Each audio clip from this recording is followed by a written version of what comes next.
Hola, ¿qué tal? Hoy es lunes 9 de agosto del año 2021. Bienvenidos a mi canal, El Nuevo Milagro Mexicano. Yo soy Luis Felipe Ramos. La semana pasada fue una semana tensa, una semana de mucha información, mucho forcejeo político en nuestro país. Yo lo vi así. Todo comienza desde el día de la consulta popular, que nosotros necesitaban 37 millones de votos para poder hacer una consulta vinculante.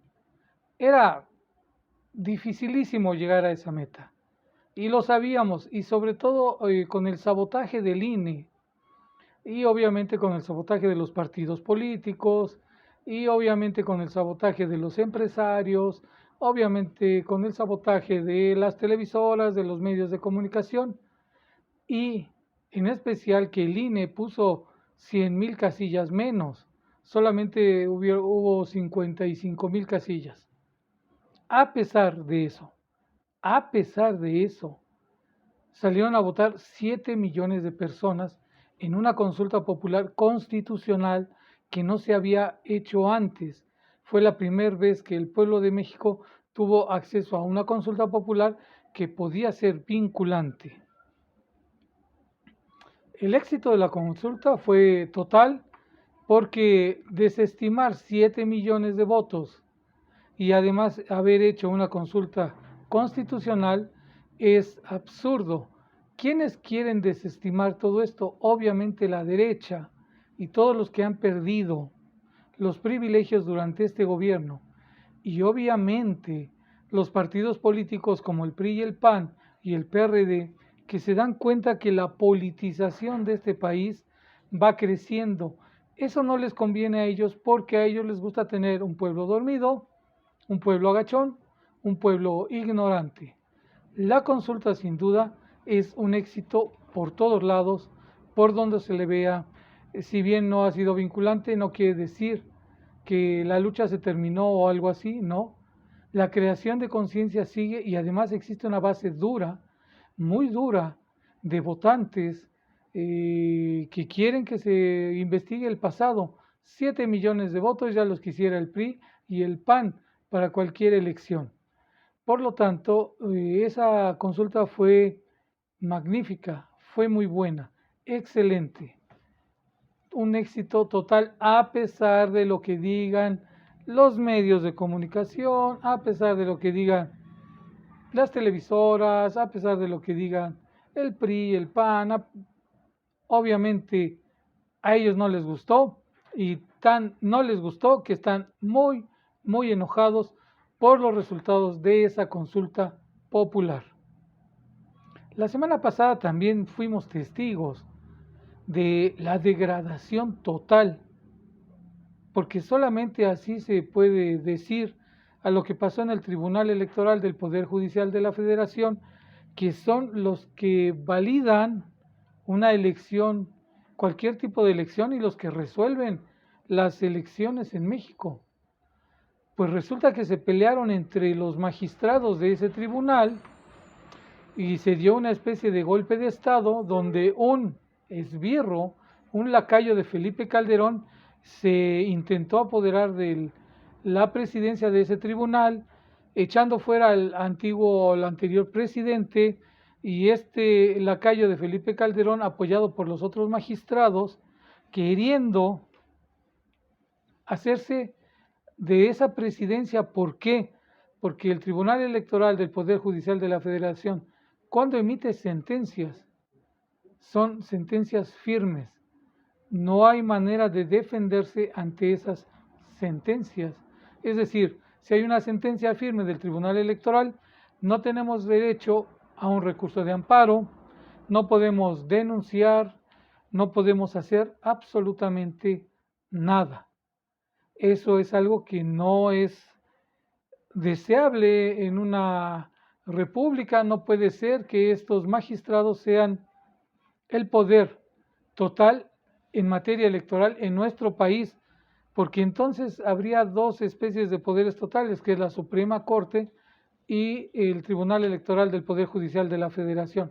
Los calderonistas trataron de apoderarse de ese poder, no lo han logrado, todavía está en la lucha intestina al interior de ese tribunal para ver qué pasa. Eso habla de la degradación de esta institución porque se están peleando por el poder y por ver quién va a resolver las próximas elecciones en cuanto a impugnaciones electorales.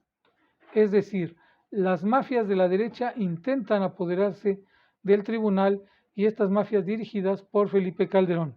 El INE sufre un proceso de descomposición igual brutal, como no se había visto antes, como no se había visto nunca, teniendo a la cabeza a Lorenzo Córdoba y Ciro Murayama y todos los demás consejeros y a este cuate que se llama, ya se me olvidó su nombre, el que se encarga de las adquisiciones y todo esto, también el INE está putrefacto y eso significa que las instituciones que se encargan de organizar elecciones en el país ya no sirven, no le sirven a este país, tal como lo hemos visto en este canal, no le sirven a los mexicanos y es necesario reformarlas. El presidente de la República, Andrés Manuel López Obrador, pidió la renuncia de todos los magistrados del Tribunal Electoral del Poder Judicial de la Federación. Obviamente les valió gorro y ahí siguen peleándose por el poder como hienas, como bestias sedientas de poder y además con el dinero que ganan, porque ganan hasta 5 veces más que el presidente. En fin, vamos a ver qué pasa. Esta semana es definitoria para ver qué pasa en este tribunal. En la Suprema Corte de Justicia, el ministro Saldívar decidió no estar los 2 años para los 2 años de extensión que había sido propuesto, porque no tiene el apoyo de los ministros de la Suprema Corte de Justicia de la Nación. Yo creo que Saldívar no le gusta eso, es un hombre honesto, es un hombre recto, íntegro, pero sí como que le falta un poco de más valor, de más fuerza, porque hay que enfrentarse a esas mafias, y ya se vio la semana pasada que las mafias que dominan la Suprema Corte de Justicia de la Nación están haciendo que todos los cambios que se necesitan hacer en ese poder, porque es un poder federal, no se lleven a cabo. Y seguimos viendo una corrupción generalizada en los jueces de la Suprema Corte. Podemos ver que extienden amparos a delincuentes, que extienden amparos para que salgan narcotraficantes de la cárcel, que extienden amparos para proteger a industrias extranjeras y que nos perjudique a nosotros en nuestra economía. Ese poder o esos jueces no sirven a este país. Lo peor de todo es que muchos de esos jueces fueron puestos por el PRI, el PAN, el PRD y siguen dominando. Habrá que ver qué va a pasar de aquí a que el ministro Saldívar termine su periodo normal, que es en diciembre del 2022, y veamos qué pasa en este ínter, porque la renovación del Poder Judicial le urge a este país. La semana pasada también fue una semana donde el presidente anunció la creación del gas bienestar y entonces vimos cómo los gaseros se enojaron porque resulta que solamente 5 familias dominan la distribución del gas LP en todo el territorio nacional. Imagínense, 5 familias, 5.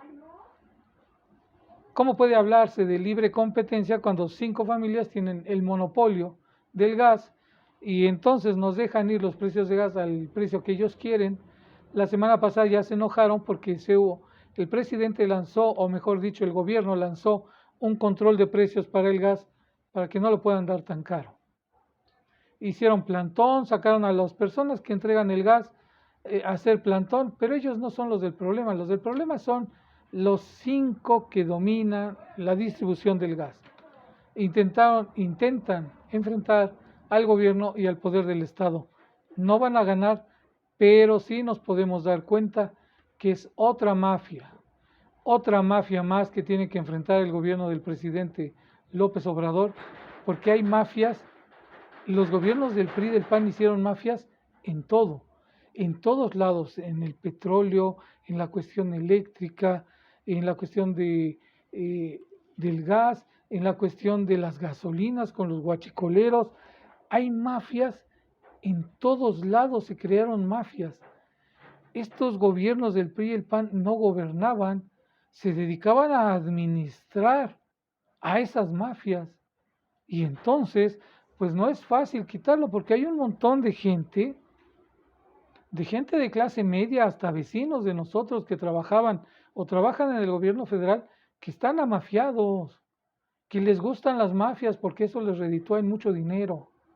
Entonces, obviamente no apoyan al presidente y sabotean desde abajo todos los intentos por acabar con estas mafias. Por eso los procesos a veces son largos, a veces llegan a desesperar, se hacen cansados porque lugar donde el presidente quiere arreglar algo, hay una mafia. Si va a las aduanas, hay mafia en las aduanas. Si va a los aeropuertos, a cualquier lugar, hay mafias en los aeropuertos. En las carreteras, en la Secretaría de Comunicaciones, hay gente amafiada para sacar negocio. La mafia de las medicinas, para donde volteen, hay mafias. Y hay que terminar con esas mafias. Y eso no se hace de la noche a la mañana. La semana pasada tocó a la mafia del gas, los del gas LP. Vamos a ver cómo termina esto, porque la historia continúa. Y entonces esperamos que el Estado, porque ninguna de estas mafias es superior al poder del Estado, solo que terminar con ellas no es tan fácil, no es tan rápido, es todo un proceso. Esta vez es la mafia del gas LP, la mafia de estas 5 familias, que esperemos que el gobierno los ponga en cintura para que no nos afecte a nosotros en la economía y estemos pagando mes tras mes un precio mayor por el gas LP. La otra opción es migrar al gas natural, pero bueno, eso ya se va a ver sobre la marcha. Por lo pronto así fue la semana pasada, una semana densa, difícil. El problema del COVID sigue. El 97% de los que se están enfermando del COVID no están vacunados. Hay un 3% que sí, pero tienen problemas severos o graves de comorbilidades. Pero el 97% no están vacunados y entonces se está viendo este repunte y sí es cierto que hay muertes, pero ya se han reducido a un nivel menor ante el nivel de contagios. Por lo tanto, hay que cuidarse. La semana pasada fue difícil. Supimos de una joven que murió muy joven por COVID a los 25 años de edad. Entonces hay que cuidarse, hay que cuidarse, hay que seguir adelante, pero cuidándonos. Y entonces, por eso la semana pasada fue densa, así, apretada, pero bueno, vamos a seguir adelante. Yo me despido con esto, hasta la vista, bye bye, chao, chao.